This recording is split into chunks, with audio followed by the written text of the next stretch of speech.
Brett Cooper is back. She got her first episode after the huge drama that surrounded her leaving the Daily Wire. She is one of the young stars within the conservative movement. Daily Wire had her on their platform, obviously. She grew a insanely popular YouTube channel, the comments section, to nothing to like 4 million subscribers. Hugely impressive. As she was leaving, they tried to replace her with her producer Reagan, who was also one of her best friends, I believe her maid of honor at her wedding, and the show did not do too well after she left.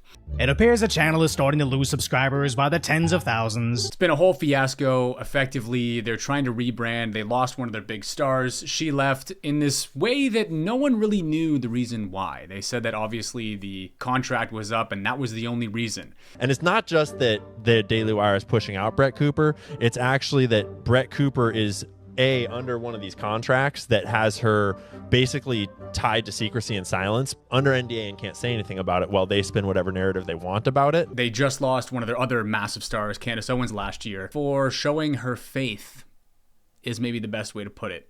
She said Christ is king, and she had to leave. But she's back. She's back with the new show, and she kicked things off with a bang. And she talked about right-wing cancel culture. We do need to talk about how the right runs the risk of literally losing everything that we've worked for if we continue down a path of mimicking the left's toxicity. AKA, we need to talk about right-wing cancel culture. I think this is great. Brett, I love what you're doing. I think you're fantastic.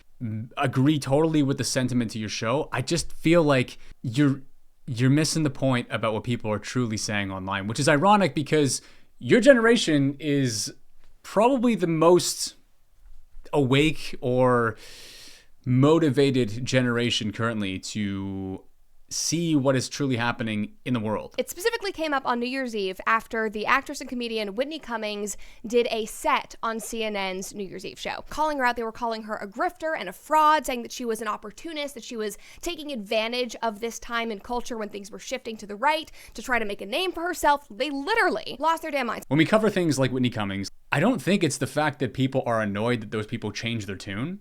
I think there's something a little bit more intricate going on, and I just don't know how you miss this. A lot of people think that this is a grift. A lot of people think that it's not real, that she hasn't actually changed her mind, and it makes no sense to me. I just don't know how this doesn't make any sense to you, because that's fundamentally not what people are upset about with her speaking like this.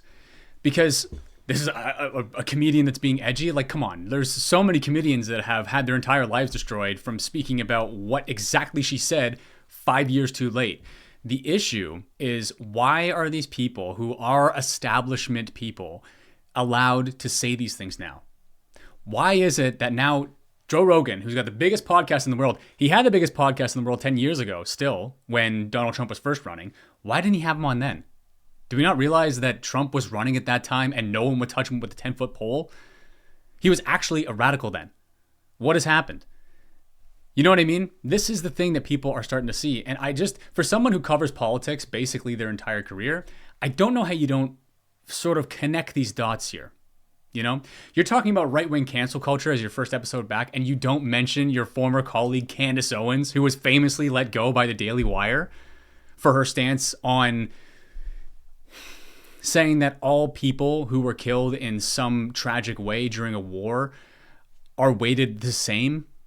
A Palestinian life is not any less or more valuable than, say, a Christian life or the other Abrahamic religion's life. Christ is king is now somehow a dog whistle. You talk about right-wing cancel culture and you don't mention Candace Owens. It's just kind of, it's flabbergasting, really. It just doesn't really make much sense. Now, maybe this is meta. Maybe she's starting this so that she's maybe going to go a bit more whole hog. And she's doing this so that in the future, when she does, she doesn't get called out as well or canceled, as it were, by the right wing. But it's just like, you cover politics your entire life, right? And what's happening in the culture around politics, essentially. And you don't see that now establishment and sort of just general population, there's a huge support for Trump. I'm not talking about the natural organic interest in Trump, because I do think that's organic. I think people are becoming more populist, they're becoming more nationalistic, they're becoming more radical with what's happening in our world. I do believe that most people are fed up with all this horseshit that we're talking about. Of course they are. But the establishment side is I just find it hard to believe that you don't understand this. She's taking a risk, making all of these jokes that are incredibly honest. They're incredibly genuine and insightful about the state of our world and the state of politics. Because the main issue with this stuff is like, how is it suddenly cool to be a Trump supporter? You know? Joe Rogan had the biggest podcast 10 years ago. Didn't have Trump on then.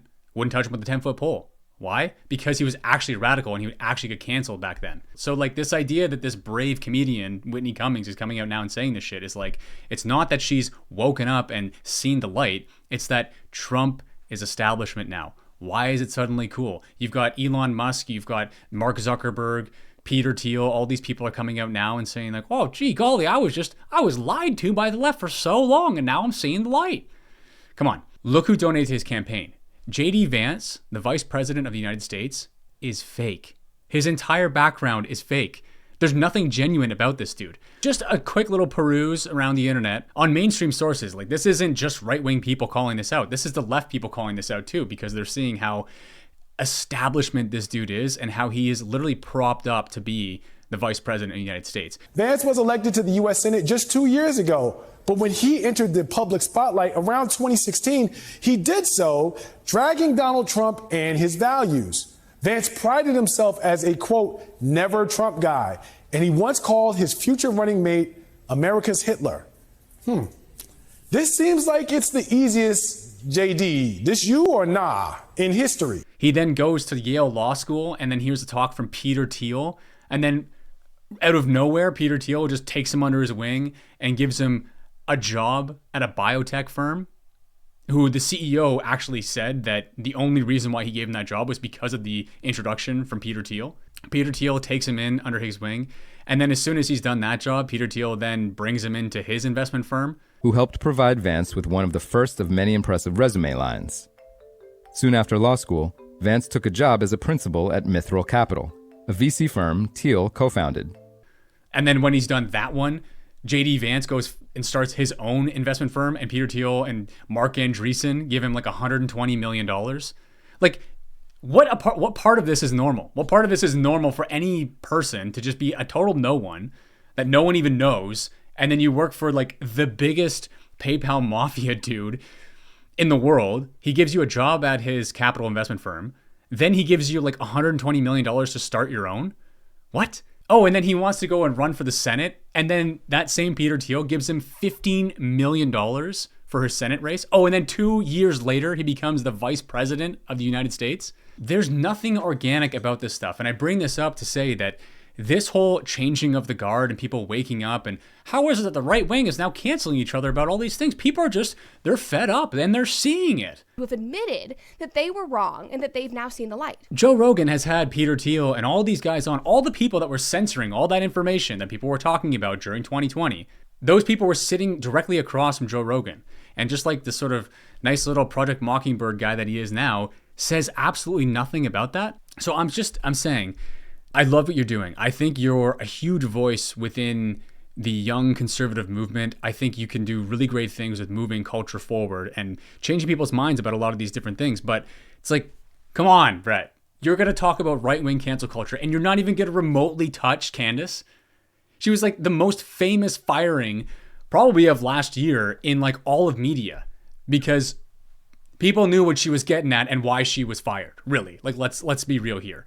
And those conversations are the ones that the right wing is canceling. You got people like James Lindsay talking about this woke right stuff. What are they talking about? Seriously. And I understand that like maybe this isn't your cup of tea. Maybe this isn't your brand. I don't know. I don't watch a whole ton of stuff that you do. I know who you are and all that kind of stuff. But it's just like you're independent now. The future is independent. You got to say and you got to stay within the lines with YouTube and all that kind of stuff. I get that. Although I do think you're big enough that any ulterior platform that you go to is going to blow up too. People will follow you to where you are now. You're that big. And you don't have to go kind of whole hog and say you want to go fishing with the Austrian painter on your first episode. That's not what I'm saying. But at some point, like we got to take the gloves off a little bit. You know what I mean? Can we not see that like that's the reason why we can start to talk about Trump now and why these people are doing this? These people aren't brave. If they were brave, they'd be doing it years ago. Like it's really not that hard to find all the information that these tech oligarchy people funded Trump's campaign. And they own all of these social media platforms. And only when they funded his campaign that we're able to now talk about these things. And oh, look, now everyone's talking about it. How brave are they? When bravery is doing the right thing in the face of fear or in the face of tyranny, whatever you want to call it. Like, the time was back then to say these things, and they didn't. And it's not that they've seen the light, it's that now it's allowed, so they're piling on. And there's still certain things that we are not allowed to talk about, and that's where these conversations need to be pushed. Again, these same people that donated his campaign also just ironically got $5 billion to build an AI system, of which China just did for a fucking $1 million. Like, what are we doing here? And Brett, come on. For all of the people that would fund your show. And in my opinion, the best way to become smarter is through Peterson Academy. And Peterson Academy is Jordan Peterson's online university that is open for enrollment right now. You go with the Petersons. I know that you're a friend. I know they're at the Daily Wire and all that stuff. Ironically, they're from the Daily Wire, but you don't talk about Candace, but you sign up with Peterson. Peterson has completely nuked his entire career. Peterson, Mr. Well, it depends on what you mean by authoritarian. When you talk about World War II, that's bad. But when I need to get the vaccine to keep my job, I bloody do it. You know why? Because I have no morals. I don't stand on anything.